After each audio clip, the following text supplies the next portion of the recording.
আসসালামু আলাইকুম। যারা সরকারিভাবে ফ্রিল্যান্সিং প্রশিক্ষণের জন্য নির্বাচিত হয়েছেন, অর্থাৎ ফ্রিল্যান্সিং ভর্তি পরীক্ষা, লিখিত পরীক্ষা এবং মৌখিক পরীক্ষা যারা পাশ করেছেন, তাদের জন্য আজকের এই ভিডিওটা খুবই গুরুত্বপূর্ণ।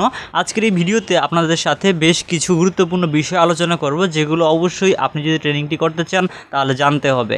আমিও যেহেতু এই ফ্রিল্যান্সিংটি প্রশিক্ষণটি করেছিলাম, তাই আমি আপনাদেরকে সেই বিষয়গুলো আলোচনা করব, কোন কোন বিষয়গুলো সবথেকে বেশি গুরুত্বপূর্ণ, কোন কোন বিষয়গুলো আপনাকে মানতে হবে। তো সর্বপ্রথম বিষয়, আপনি যখন ফ্রিল্যান্সিং প্রশিক্ষণের জন্য যাবেন, অর্থাৎ আপনাদের ক্লাস শুরু হবে মূলত আগামী 1 তারিখ থেকে।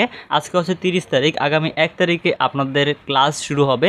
1 তারিখ থেকে আপনাদের ক্লাস শুরু হয়ে যাবে। এরপর একটানা 3 মাস মূলত ক্লাস করতে হবে, কোনো রকম গ্যাপ যাবে না আর এর ভিতরে। সো আপনাদের ক্লাসটা শুরু হবে মূলত সকাল 8:30 থেকে 4:30 পর্যন্ত, অর্থাৎ আপনাকে 8:30 বাজে সেখানে ক্লাসে উপস্থিত থাকতে হবে। এরপরে আপনাদের মূলত 4:30 পর্যন্ত আপনাদের ক্লাসটা করতে হবে। সো অনেকেই দেখা যায় দূর থেকে আসেন, সো যার কারণে অনেক সময় একটু লেট হতে পারে। সো যাদের ক্ষেত্রে একটু লেট হবে, অর্থাৎ দূর থেকে যারা আসেন, তারা আপনারা একটু তাড়াতাড়ি বের হবেন ঘর থেকে। সো যেহেতু আপনাদের 8:30 ক্লাসটা অনুষ্ঠিত হবে, সো তার জন্য অবশ্যই আপনাকে আরেকটু আগে ক্লাসে উপস্থিত হতে হবে। সো আপনার বাসা থেকে যেতে যতটুকু সময় লাগে ততটুকু সময় আপনি একটু আগে চলে আসবেন। সো আপনার মাথায় রাখতে হবে 8:30 ক্লাস মানে 8:30 ক্লাস আপনাকে উপস্থিত থাকতে হবে। যদি আপনার একটু সময় লস হয়ে যায় বা লেট হয়ে যায়, সেক্ষেত্রে কিন্তু আপনি ক্লাসে ঢুকতে পারবেন না। সো অনেক সময় টিচাররা কী করে, আপনার ওই ক্লাসের যে গেট আছে গেটটাকে আটকিয়ে দেয়। সো এরকম কিন্তু আমাদের ক্ষেত্রেও হয়েছে। আমাদেরকে জাস্ট 8:30 মানে 8:30 ক্লাসে উপস্থিত হওয়া লাগতো। সো যারা একটু লেট করে আসতো তাদেরকে বাইরে দাঁড় করিয়ে রাখতো, তার আধা ঘন্টা পরে আবার ক্লাসে ঢুকতে দিত। এবং এছাড়া কিন্তু তারা একটা জরিমানা করতো, যারা একটু দেরিতে ক্লাসে আসতো ওই কিছুদিন পরে জরিমানা করতো। যার যত মিনিট লেট হবে তত টাকা, যেমন 1 মিনিট 1 টাকা করে, যে যত মিনিট লেট হবে তার তত টাকা জরিমানা দিয়ে ক্লাসের ভিতরে প্রবেশ করতে হবে। সো আশা করছি আমি আপনাদেরকে এই বিষয়টা বুঝাতে পেরেছি। সো যেদিন আপনাদের প্রথম ক্লাস হবে সেদিন আপনাদেরকে সাথে করে আপনাদের কাগজপত্র যারা জমা এখনও পর্যন্ত দিতে পারেন না, সো তাদের ক্ষেত্রে আপনাদেরকে জমা দিতে হবে মূলত আপনাদের এনআইডি কার্ডের ফটোকপি এবং আপনার এসএসসি সার্টিফিকেটের ফটোকপি। সো এরপরে হচ্ছে আপনার যে ছবি আছে 2 কপি ছবি লাগবে, আর কিছু লাগবে না।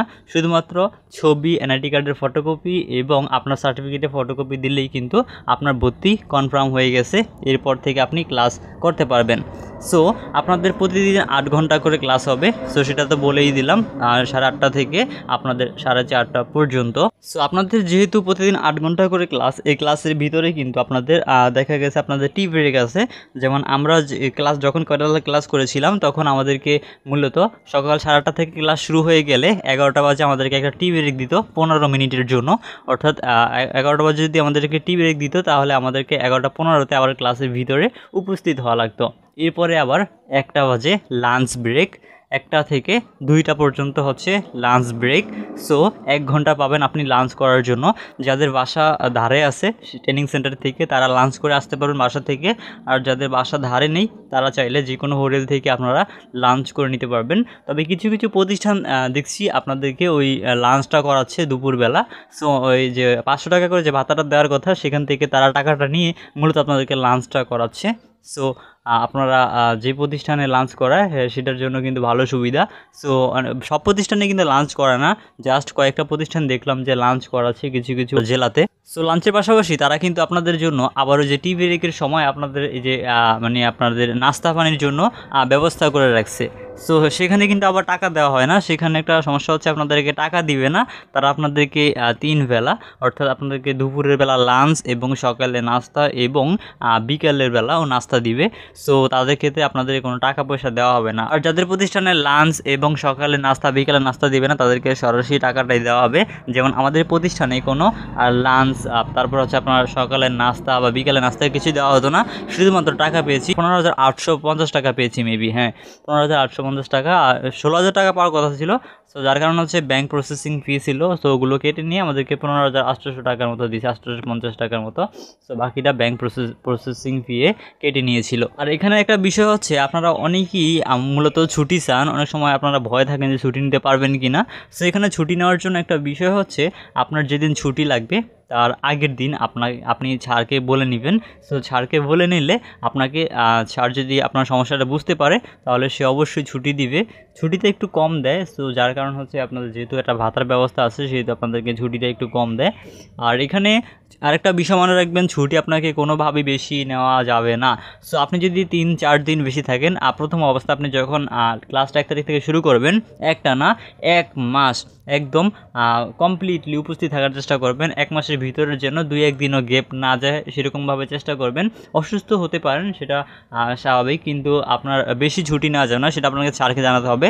যদি আপনি কখন অসুস্থ হন তাহলে স্যারকে বলবেন, তাহলে স্যার সেই বিষয়টি আপনাকে বিবেচনা করে দেখবে। যারা বেশি ছুটি কাটাবেন তাদেরকে কিন্তু স্যার কোনো নোটিশ ছাড়াই বাদ দিয়ে দিবে। আমাদের বেসে অনেক গুণ ছিল যারা মূলত অনেক দিন ধরে আসে নাই, স্যারদের সাথে মিথ্যা কথা বলছে, অসুস্থ, এই সমস্যা ওই সমস্যা, এরকম করে 3-4 দিনের মতো তারা আসে না। যারা আসে না 3-4 দিনের মতো তাদেরকে না জানিয়েই মূলত এই গ্রুপ থেকে তো ভ্যান করে দিছেই, তারপর হচ্ছে আপনাদের একদম বহিষ্কার করে দিছে যে এটা বাদ দিয়ে আবার যারা ওয়েটিংয়ে আছে তাদেরকে নেওয়া হচ্ছে।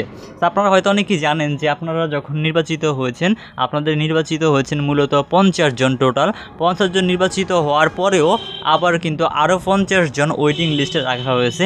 যার কারণ হচ্ছে আপনারা যখন কেউ না আসবেন, গ্যাপ দিবেন, তাদেরকে বাদ দিয়ে মূলত ওয়েটিং লিস্ট থেকে নেওয়া হবে। সো আপনি যদি কিছুদিন না যান, স্যারকে না জানিয়ে, সেক্ষেত্রে আপনাকে বাদ দিয়ে যে কোনো সময় আপনার ওয়েটিং লিস্ট থেকে যে কোনো কাউকে নিয়ে নিতে পারবে। সো অবশ্যই এই বিষয়টা মাথায় রাখবেন, গ্যাপ দেওয়া কোনোভাবেই যাবে না। সো আবার শুনলাম এখানে আরেকটা বিষয় তারা বলতেছে অনেক জেলায় যে তারা এখন যে শিক্ষার্থী প্রতিদিন মানে উপস্থিত হবে, যে দিন উপস্থিত হবে না সেদিনে টাকাটা নাকি বাদ দিয়ে দিবে। সো এরকমও বেশ কিছু বিষয় শুনছিলাম কিছু জেলায়। সো যদি আপনারা কিছুদিন গ্যাপ দেন তাহলে আবার ওখান থেকে টাকাটাও কিন্তু কম পেয়ে যাবেন, এরকম একটা বিষয় কিন্তু তারা বলে দিয়েছিল। তো এখানে আর কোনো বিষয় নেই, জাস্ট আপনারা প্রতিদিন ক্লাস করবেন ঠিকমতো উপস্থিত হয়ে। প্রতিদিন আপনারা যদি ক্লাস করতে পারেন তাহলে ভালো কিছু করতে পারবেন। বর্তমানে ফ্রিল্যান্সিং ক্যারিয়ারটা কিন্তু খুবই ভালো একটা পেশা, আপনি বাসায় বসে কাজ করতে পারবেন। আপনি ফ্রিল্যান্সিং শিখে যে শুধুমাত্র মার্কেট প্লেসে কাজ করতে পারবেন বিষয়টা এরকম না, আপনি চাইলে মার্কেটের বাইরে কাজ করতে পারবেন, আপনার নিজের কোনো ব্যবসার জন্য কাজ করতে পারবেন।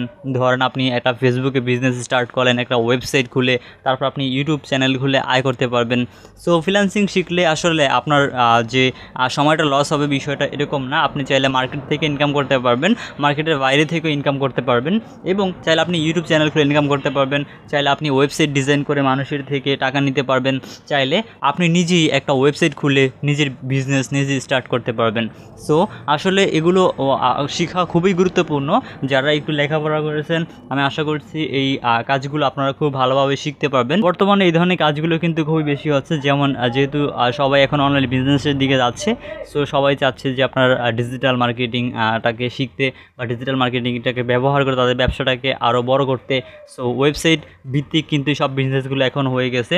সো আপনারা যারা স্কিল শিখতে চান সো অবশ্যই স্কিলগুলো একটু ভালোভাবে শিখবেন। আপনাদের জন্য ফ্রিল্যান্সিং প্রশিক্ষণের কোর্সে মূলত সব বিষয়গুলোই শেখানো হবে, যেমন graphics design, digital marketing, web design, তারপর হচ্ছে SEO, ইউটিউব চ্যানেল ক্রিয়েট করা, বেসিক মানে সব কিছুই শেখানো হবে। ইমেল মার্কেটিং, কন্টেন্ট রাইটিং, যা কিছু আছে সব কিছু আপনাদেরকে মূলত বেসিক এই কোর্সে শেখানো হবে। সো বেসিক শেখার পাশাপাশি আপনাদেরকে আমি একটু রিকোয়েস্ট করব, আপনারা যেগুলো আপনাদের সারা শেখাবে সেগুলো একটু ইউটিউবে দেখে নেবেন। সেগুলো ইউটিউবে দেখলে আপনার আরও স্কিলটা ডেভেলপ হবে, আপনি আরও বেশ কিছু বিষয় জানতে পারবেন, তাহলে আপনার ক্ষেত্রে বিষয়টি বুঝতে সহজ হবে। আর এখানে অনেকেই আমার কাছ থেকে একটা বিষয় জানতে চাইছেন, না সেটা হচ্ছে প্রতিদিনের টাকা, যে ভাতাটা দেওয়া হয় প্রতিদিনের টাকা প্রতিদিন দেওয়া হয় নাকি। সো প্রতিদিন টাকা প্রতিদিন দেওয়া হয় না, এই টাকাটা দেওয়া হয় মূলত পুরো কোর্সটা শেষ হওয়ার পর, অর্থাৎ 3 মাস আপনাকে সম্পূর্ণভাবে কোর্সটা করতে হবে। 3 মাস কোর্সটা করার পরে আপনাকে সার্টিফিকেটের সাথে সাথে আপনাকে মূলত ভাতাটা দেওয়া হবে। সো এটা নিয়ে আশা করছি আপনারা আর প্যারায় পড়বেন না। আমি আপনাদেরকে বিষয়টা জানিয়ে দিলাম।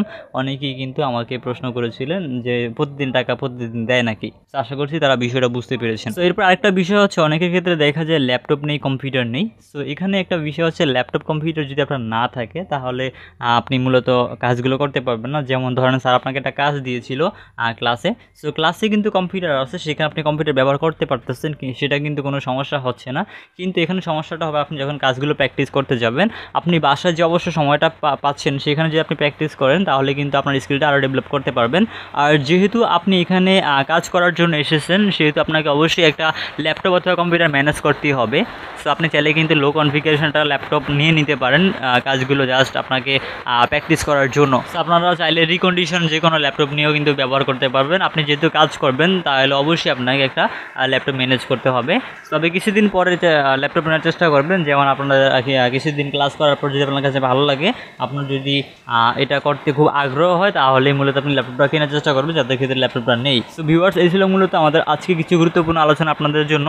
তো আশা করছি আপনাদেরকে আমি বেশ কিছু বিষয় বুঝাতে পেরেছি যেগুলো আপনাদের ফ্রিল্যান্সিং প্রশিক্ষণে খুবই কাজে আসবে। তো আশা করছি আজকের এই ভিডিওটা আপনাদের খুব উপকারে আসবে। সো আজকের এই ভিডিওটা ভালো লাগলে লাইক দিবেন, কমেন্ট করবেন, চ্যানেলে নতুন হলে সাবস্ক্রাইব করে সাথে থাকবেন। দেখা হবে পরবর্তী ভিডিওতে।